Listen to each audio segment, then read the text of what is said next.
नमस्कार sir. Hello Raunak, how are you? बहुत अच्छा हूँ सर, आप कैसे हैं?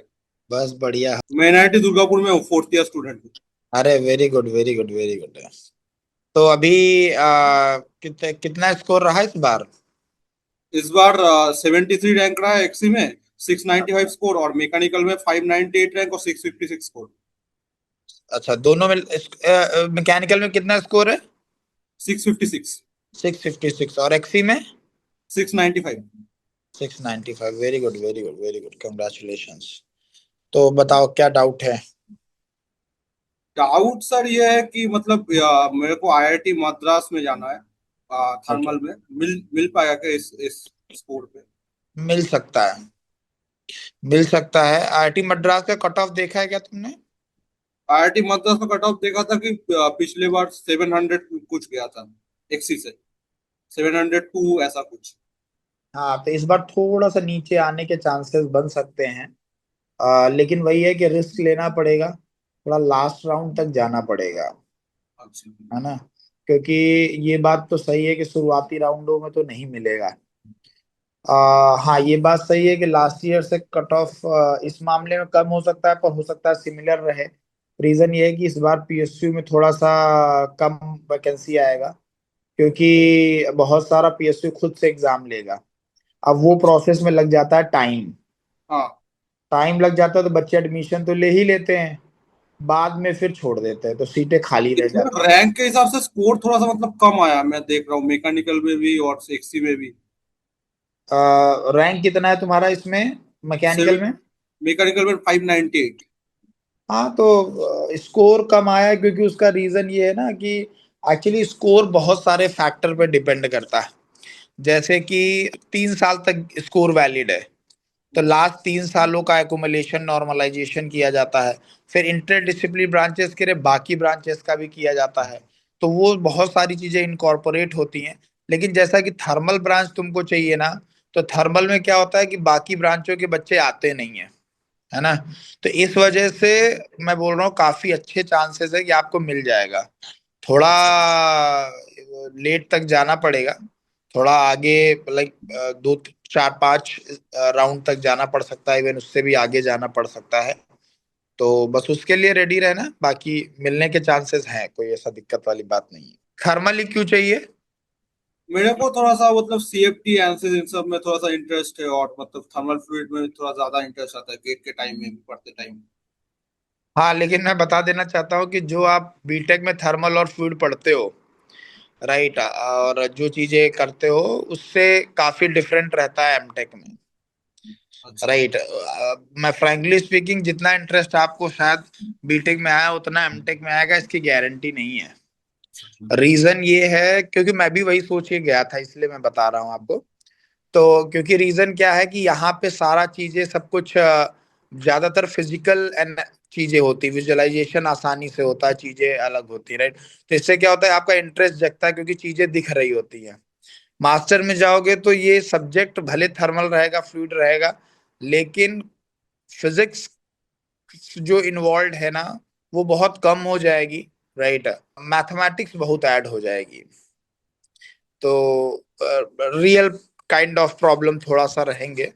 तो कभी कभी उतना ठीक है, वो तो सारी ब्रांचों के साथ में है।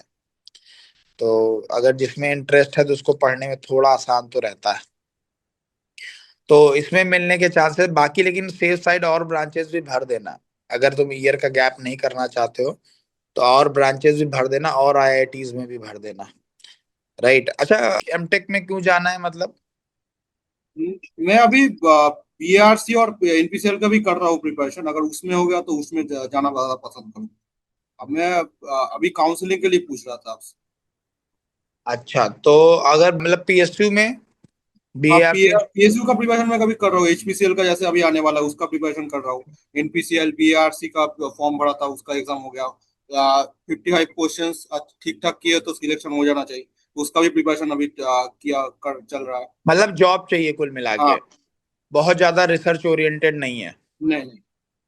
ठीक मैं है तो तो। आईआईटी मद्रास में इसलिए बोल रहा था क्योंकि मैंने सुना है वहाँ के थर्मल से अच्छा जॉब लगता है। अच्छा जॉब लगता है, सही बात है, थर्मल के मामले में वो बढ़िया है। ये बात एकदम सही है। ठीक है, तो मद्रास फिल कर दो, बाकी भी कर दो। कानपुर हो गया, खड़गपुर हो गया, सेफ साइड कर दो, है ना। बाकी तो मिलने को तो चांस है, बट सेफ साइड और भी कर दो थोड़े से, क्योंकि अगर मान लो गैप नहीं करना है तो फिर ये है। बाकी जिस हिसाब से तुम्हारा फोर्थ ईयर में स्कोर आया है, एनआईटी के स्टूडेंट हो, एप्टीट्यूड अच्छा है, तो मेहनत कंटिन्यू रखो। मुझे लगता है कि तुम्हें वो उस सिचुएशन तक जाना ही नहीं पड़ेगा, तुम्हें पहले ही सिलेक्शन मिल जाएगा। मेरा पूरा इंट्यूशन है कि जो अभी आप आगे एग्जाम दोगे, अभी बार का एग्जाम कैसा गया था? मैं 55 क्वेश्चंस करके आया हूँ। मेरे को पूरा कॉन्फिडेंट है 55 सही होने चाहिए। ठीक है, अगर ऐसा है तब तो फिर कॉल भी आ जाएगा।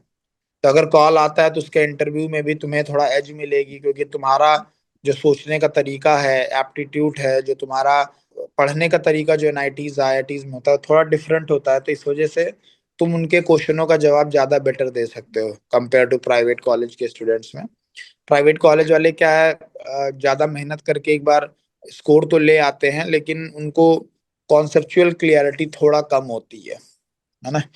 तो वो है। बाकी आप क्या करिए कि अभी रिवीजन करते रहिए।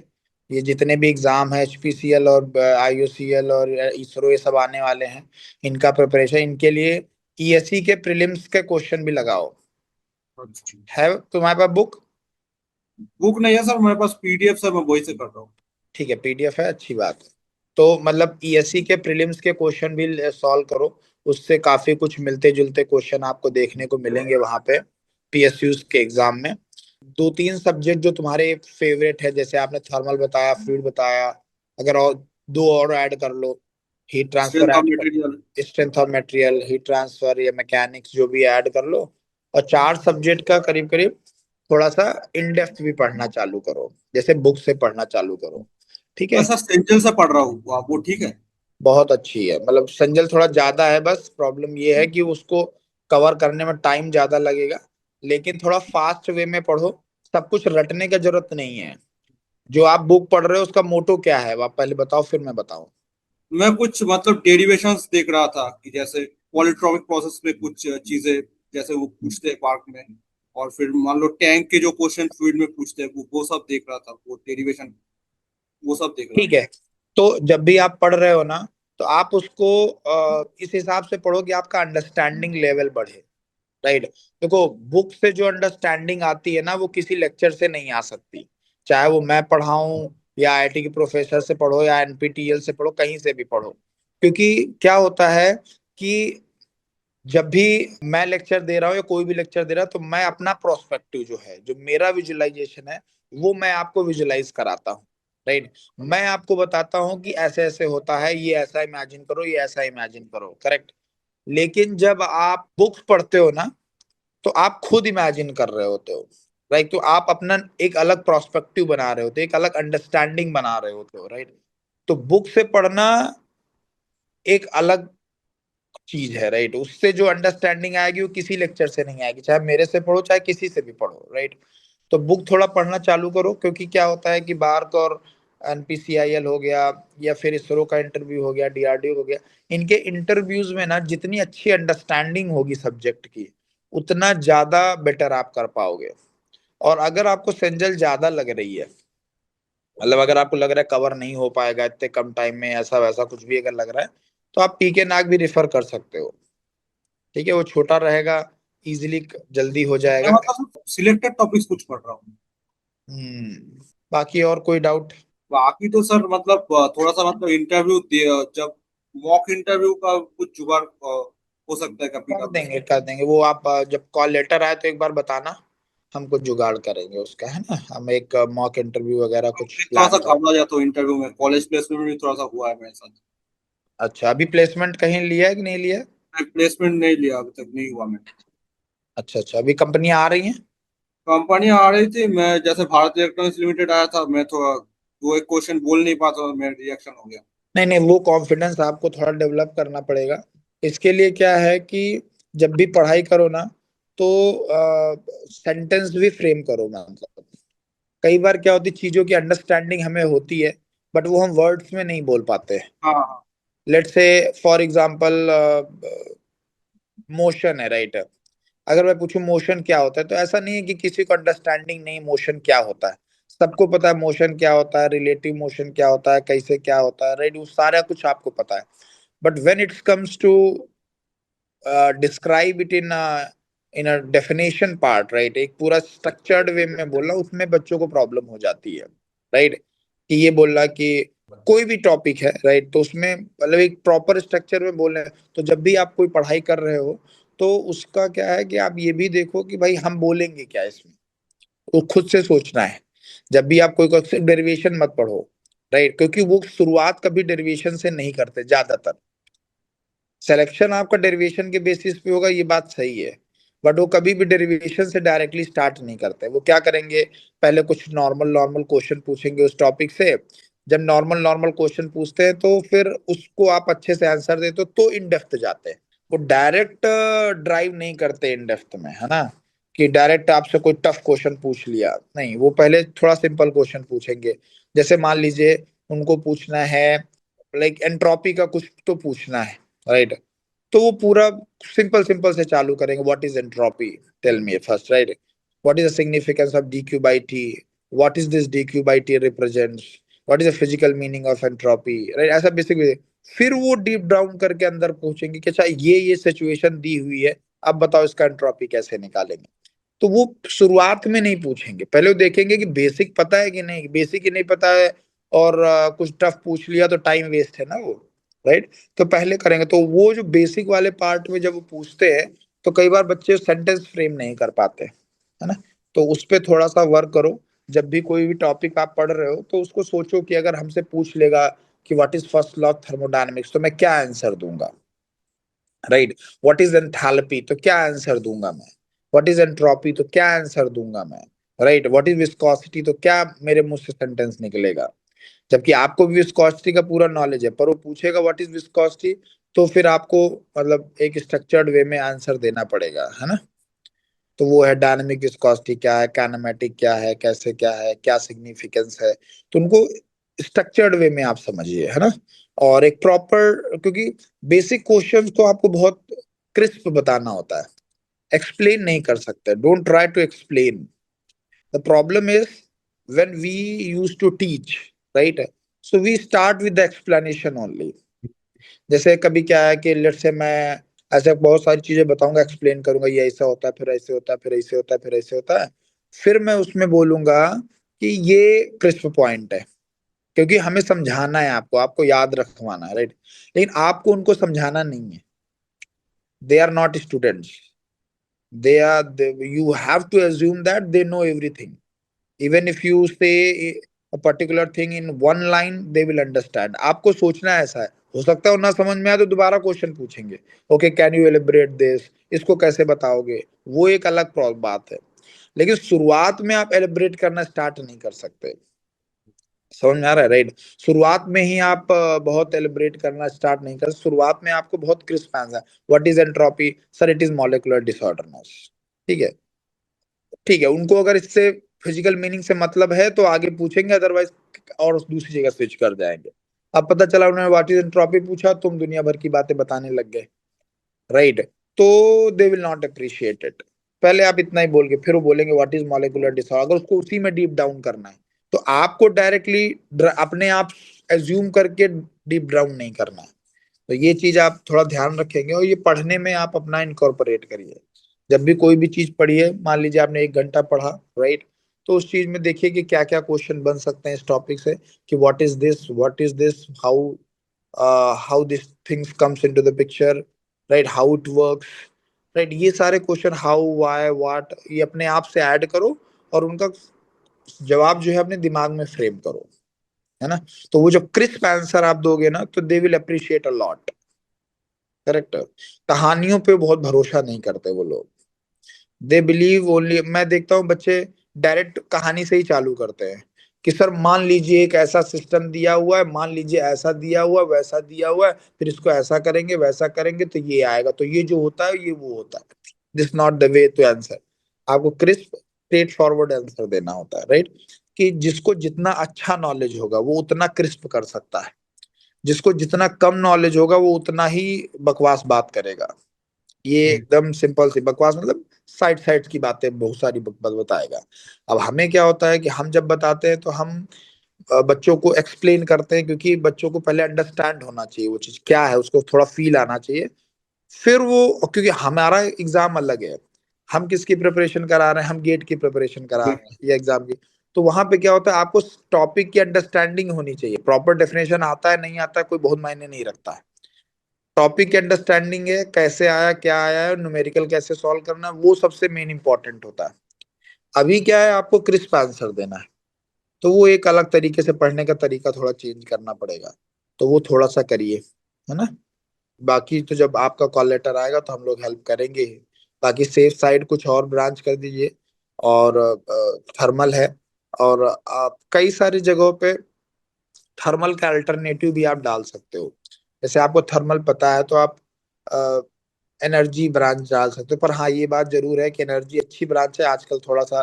जैसे आईआईटी बॉम्बे में आप देखोगे तो एनर्जी का भी अच्छा स्कोप है ना। अच्छा स्कोप है, अच्छा प्लेसमेंट है। तो अभी क्या है कि वो लगभग लगभग सब्जेक्ट जो होते हैं ना, आप थर्मल जैसे सब्जेक्ट ही पढ़ सकते हो उसमें। और ये जितने टॉप आईआईटीज है इसमें बहुत रिस्ट्रिक्शन नहीं होता है सब्जेक्ट्स का। राइट, ऐसा नहीं है कि आपने एनर्जी ब्रांच लिया तो एडवांस थर्मोडायनेमिक्स नहीं पढ़ सकते। मेजॉरिटी सब्जेक्ट वहां पे आपको अ, देखने को मिलेंगे जो आपको चूज करने हैं, आपके इंटरेस्ट के हिसाब से। ठीक है, तो ये एक बहुत ही अच्छी बात होती है ना। तो बस ये देखो कि इस ब्रांच में प्लेसमेंट बढ़िया है। बाकी इंटरेस्ट का कोई इतना नहीं है, क्योंकि आप पढ़ कुछ भी सकते हो। इवन थर्मल वाले बंदा भी डिजाइन की बातें कर सकता है, पढ़ सकता है। राइट, मैकेनिक्स वाला बंदा भी डिजाइन का पूरा पढ़ सकता है। राइट, मैंने तो ऐसा देखा कंप्यूटर लाइक जो मैकेनिक्स का हो गया, कोई ऐसी ब्रांचों के बच्चे होते हैं जो कि क्या है कि पूरा का पूरा, जैसे एक मेरा यहाँ पे नैनो टेक्नोलॉजी का बच्चा था, नैनो टेक्नोलॉजी, क्योंकि उसको थर्मल और वगैरह मिला नहीं था अच्छा ब्रांच, राइट। तो नैनो टेक्नोलॉजी, अब नैनो टेक्नोलॉजी एक अलग चीज है, राइट। बट उसने लगभग अपनी 80% पढ़ाई जो की वो थर्मल में की। सारे इलेक्टिव्स उसने थर्मल के चूज किए। वो कर सकता है, there is no problem at all, है ना। और कुछ? नहीं सर, और तो कुछ खास नहीं है। ठीक है, बाकी अगर कोई भी हेल्प लगती है आप बताना, we will help you out, okay. Thank you sir. बस प्रिपरेशन कंटिन्यू रखो, हाँ। है ना। और स्ट्रांग तरीके से रखो। प्रिपरेशन का सबसे इम्पोर्टेंट पॉइंट ही यही होता है कि आपको, अगर आप सेम लेवल पे प्रिपरेशन कर रहे हो तो ग्रोथ होने के चांसेस बहुत कम होते हैं। Right, you have to increase, right, you have to increase your limits. If you are not increasing the limit then you will be in a particular domain, आप कूप मंडूब बन जाओगे, एक तालाब, एक कुएं के पार्ट ही बन जाओगे। Right, so you have to push your limits. Right, जैसे कि आपको पता है कि जैसे आप जिम जाते हो, राइट। तो जब जिम जाते हो अगर सेम वेट के साथ सेम एक्सरसाइज आप कंटिन्यू करते जा रहे हो तो ग्रोथ नहीं दिखेगी, राइट। राइट, ओके, उसका भी बेनिफिट है बट बहुत ग्रोथ नहीं दिखेगी। If you wants to see the effects visually जो इम्पैक्ट करते हैं, तो उसके लिए आपको अपना अपने वेट को बढ़ाते रहना पड़ेगा कंटिन्यूअसली। तो ज्यादातर लोग यही गलती कर जाते हैं, गेट तक तो अपनी मैक्सिमम लिमिट्स को पुश कर देते हैं। उसके बाद में आके मामला या तो बंद कर देते हैं या कम कर देते हैं, पढ़ाई का लेवल कम कर देते हैं, अपना नंबर ऑफ आवर्स कम कर देते हैं, बहुत सारी चीजें करते हैं। And that is the most disadvantage part. Even I have seen many students, they are good in right good enough, but they are not able to score much in gate exam, but they continue their preparation to the July up to July August, right, and they got something very good। उनको gate के through PSU नहीं हुआ, but दूसरे exam कई सारे exam होते ही हैं, continue था इसलिए वो हो गया। और जो बच्चे ने बढ़िया किया हुआ था और पीएसयू अगर नहीं मिला तो उसे फोर्सफुली आईआईटी जाना पड़ा। क्यों? क्योंकि उसने पढ़ाई छोड़ दी थी। अब वो उसके बाद जब पढ़ाई छोड़ दी तो आगे के एग्जाम क्लियर नहीं हुए। जब आगे के एग्जाम क्लियर नहीं हुए, जबकि वही दूसरा बच्चा क्या था, उसको तो आईआईटी मिल ही नहीं रहा था। वो तो आईआईटी भी नहीं मिल रहा, पीएसयू दूर की बात है। तो उसके बाद मेहनत करने के अलावा ऑप्शन नहीं था। बट मेरा सजेशन यही है कि आप ये सब चीजों की जो रिसर्च है इसका एक प्रॉपर टाइम बनाओ, 2 घंटे का, 2.5 घंटे का, कि बस इतने में ही मैं जो करूंगा वो करूंगा। फॉर्म भरना है, क्या आया है क्या नहीं आया है, कौन सा आईआईटी अच्छा है क्या खराब है, वो सब आप करोगे, वो भी पढ़ाई के जस्ट बाद जब आप टायर्ड होगे। राइट। अगर आप गेट के पहले आप मान लीजिए 10 घंटे पढ़ाई करते थे और 10 से 12 घंटे 13 घंटे अभी भी कंटिन्यू करते हो, तो तुम्हें इन सब की जरूरत ही नहीं पड़ेगी। आई पर्सनली फील तुमको इन सब की जरूरत ही नहीं पड़ेगी, तुमको जुलाई तक कोई बढ़िया job, PSU job, government job मिल जाएगा। ठीक है, तो इस पे कंटिन्यू करो, हो जाएगा। Okay, thank you sir. चलो, okay Raunak, all the best.